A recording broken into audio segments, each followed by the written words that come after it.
Now in the display drop-down menu here, we have the viewport, which has grid and heads-up display. These are the things we're seeing in our viewport. So you can turn the grid off if you don't want to have it. You can just check this box or uncheck it and the grid will go away. I like to have the grid on because I want to know where my home base is, but sometimes you might want that off. So anyway, display grid, I'm going to check it back on. So now we see the grid again. You can customize the grid by going to that drop-down menu and clicking the little rectangle icon over here. That'll open up your grid options box. Now I can change the number of units in my grid. Let's make it 50 so I have a much bigger grid. Click apply. Now I see how large that grid's gotten.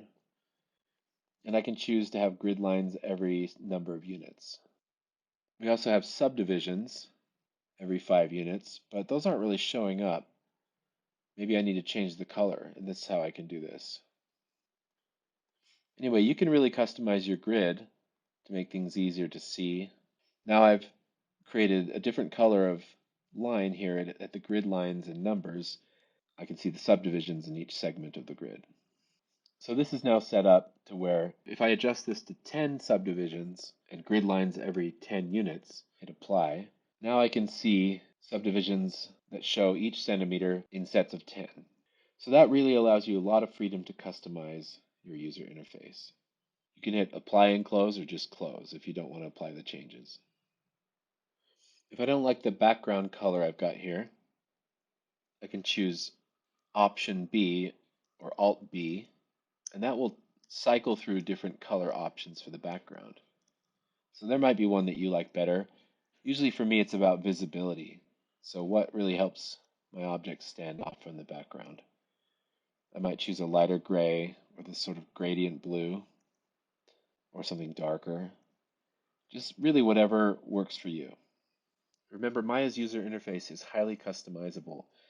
So you have a lot of options for altering the way that things are. If you find yourself accidentally getting lost and maybe moving things around that you didn't mean to, like let's say I start tearing off these menus and I get really confused and now I've got a big mess, what do you do? Is it time to panic? I don't think so. I think you want to go up to your workspace again and just reset your current workspace. If you're comfortable doing that, this will move things back to where they were sort of by default. You might still have to kind of get rid of something like this mail script command line if I don't want that. But that will help get things organized if you've lost track of where things are. All right, in the next video, we're going to talk about how to actually navigate inside your viewport to move your camera around and select objects, move objects, manipulate objects, and make stuff.